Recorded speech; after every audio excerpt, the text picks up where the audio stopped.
South pole पर landing करने वाला भारत पहला देश, पीएम बोले अब चंदा मामा दूर के नहीं। 23 अगस्त की शाम को चांद पर जैसे ही सूरज उगा, इसरो के चंद्रयान ने उसके साउथ पोल पर लैंडिंग कर इतिहास रच दिया। भारत चांद के दक्षिणी ध्रुव पर कामयाब लैंडिंग करने वाला दुनिया का पहला देश बन गया है। चंद्रयान 3 ने मंगलवार शाम 5:44 पर लैंडिंग प्रोसेस शुरू की। इसके बाद अगले 20 मिनट में चंद्रमा की अंतिम कक्षा से 25 किलोमीटर का सफर पूरा किया। शाम 6:04 पर चंद्रयान 3 के लैंडर ने चांद पर पहला कदम रखा। चांद पर पहुंचकर चंद्रयान 3 ने मैसेज भेजा, मैं अपनी मंजिल पर पहुंच गया हूं। वहीं साउथ अफ्रीका से प्रधानमंत्री मोदी ने देशवासियों को बधाई देकर कहा, अब चंदा मामा दूर के नहीं।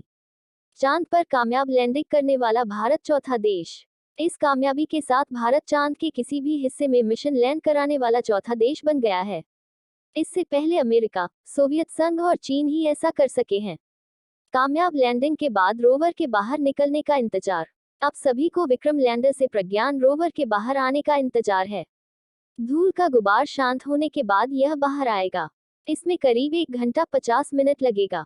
इसके बाद विक्रम और प्रज्ञान एक दूसरे की फोटो खींचेंगे और पृथ्वी पर भेजेंगे। चंद्रयान मिशन को ऑपरेट कर रहे इंडियन स्पेस रिसर्च ऑर्गेनाइजेशन यानी इसरो ने चंद्रयान को श्रीहरिकोटा से 14 जुलाई को लॉन्च किया था।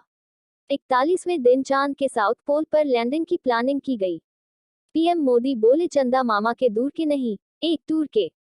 प्रधानमंत्री नरेंद्र मोदी ने वीडियो कॉन्फ्रेंसिंग से जुड़कर वैज्ञानिकों को बधाई दी। उन्होंने कहा, यह क्षण भारत के सामर्थ्य का है। यह क्षण भारत में नई ऊर्जा, नए विश्वास, नई चेतना का है। अमृतकाल में अमृत वर्षा हुई है।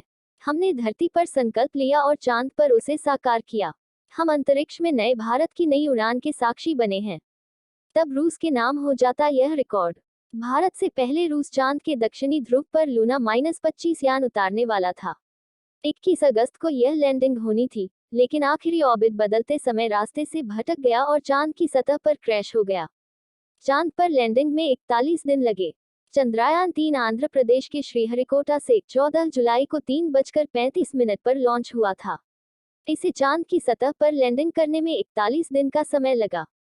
धरती से चांद की कुल दूरी 3,84,000 किलोमीटर है। लैंडिंग के बाद अब क्या होगा? डस्ट सेटल होने के बाद विक्रम चालू होगा और कम्युनिकेट करेगा। फिर रैंप खुलेगा और प्रज्ञान रोवर रैंप से चांद की सतह पर आएगा। पहिए चांद की पर अशोक स्तंभ और इसरो के लोगों की छाप छोड़ेंगे। विक्रम लैंडर प्रज्ञान की फोटो खींचेगा और प्रज्ञान विक्रम की। ये फोटो वे पृथ्वी पर भेजेंगे। 50 साइंटिस्ट की रात आंखों में कटी। कमांड सेंटर में रहा उत्साह, बेचैनी का माहौल।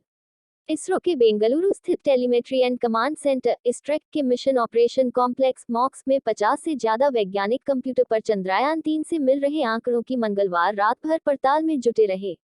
वे लैंडर को इनपुट भेजते रहे ताकि लैंडिंग के समय गलत फैसला लेने की हर गुंजाइश खत्म हो जाए। चांद पर लैंडिंग के वक्त इसरो सेंटर में उत्साह और बेचैनी का माहौल रहा। अब चंद्रयान मिशन से जुड़े 4 जरूरी सवालों के जवाब। प्रश्न 1, इस मिशन से भारत को क्या हासिल होगा? इसरो के एक्स साइंटिस्ट मनीष पुरोहित कहते हैं कि इस मिशन के जरिए भारत दुनिया को बताना चाहता है कि उसके पास चांद पर सॉफ्ट लैंडिंग करने और रोवर को वहां चलाने की काबिलियत है। इससे दुनिया का भारत पर भरोसा बढ़ेगा, जो कॉमर्शियल बिजनेस बढ़ाने में मदद करेगा। भारत ने अपने heavy lift launch vehicle LVM-3M4 से चंद्रयान को लॉन्च किया है। इस व्हीकल की काबिलियत भारत पहले ही दुनिया को दिखा चुका है। बीते दिनों अमेजन के फाउंडर जेफ बेजोस की कंपनी ब्लू ओरिजिन ने इसरो के LVM-3 रॉकेट के इस्तेमाल में अपना इंटरेस्ट दिखाया था। ब्लू ओरिजिन LVM-3 का इस्तेमाल कॉमर्शियल और टूरिज्म पर्पज के लिए करना चाहता है। LVM-3 के जरिए ब्लू ओरिजिन अपने क्रू कैप्सूल को प्लान लो अर्थ ऑर्बिट लियो स्पेस स्टेशन तक ले जाएगा। प्रश्न 2, साउथ पोल पर ही मिशन क्यों भेजा गया? चंद्रमा के पोलर रीजन दूसरे रीजन से काफी अलग हैं। यहाँ कई हिस्से ऐसे हैं जहां सूरज की रोशनी कभी नहीं पहुंचती और तापमान -200 डिग्री सेल्सियस से नीचे तक चला जाता है। ऐसे में वैज्ञानिकों का अनुमान है कि यहाँ बर्फ के फॉर्म में अभी भी पानी मौजूद हो सकता है। भारत के 2008 के चंद्रयान 1 मिशन ने चंद्रमा की सतह पर पानी की मौजूदगी का संकेत दिया था। इस मिशन की लैंडिंग साइट चंद्रयान 2 जैसी ही है, चंद्रमा के दक्षिणी ध्रुव के पास 70 डिग्री अक्षांश पर, लेकिन इस बार एरिया बढ़ाया गया है। चंद्रयान 2 में landing site 500 metre x 500 metre थी। अब landing site 4 kilometre by 2.5 kilometre है। चंद्रयान-3 चंद्रमा के दक्षिणी ध्रुव के पास सॉफ्ट लैंडिंग कराने वाला दुनिया का पहला स्पेसक्राफ्ट बन गया है।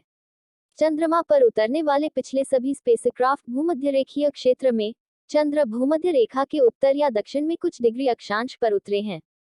प्रश्न 3, इस बार लैंडर में 5 की जगह 4 इंजन क्यों? इस बार लैंडर में चारों कोनों पर 4 इंजन थ्रस्टर लगाए गए। पिछली बार चंद्रयान-2 के बीचों बीच लगा 5वां इंजन हटा दिया गया। फाइनल लैंडिंग 2 इंजन की मदद से ही हुई। 2 इंजन इसलिए बंद रखे गए ताकि इमरजेंसी में ये काम कर सकें।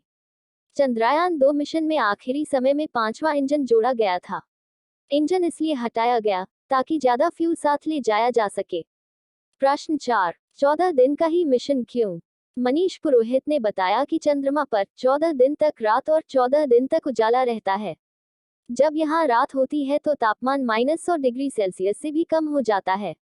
चंद्रयान के लैंडर और रोवर अपने सोलर पैनल से पावर जनरेशन करेंगे, इसलिए वो 14 दिन तो पावर जनरेट कर लेंगे, लेकिन रात होने पर पावर जनरेशन प्रोसेस रुक जाएगी। पावर जनरेशन नहीं होगा तो इलेक्ट्रॉनिक्स भयंकर ठंड को झेल नहीं पाएंगे और खराब हो जाएंगे।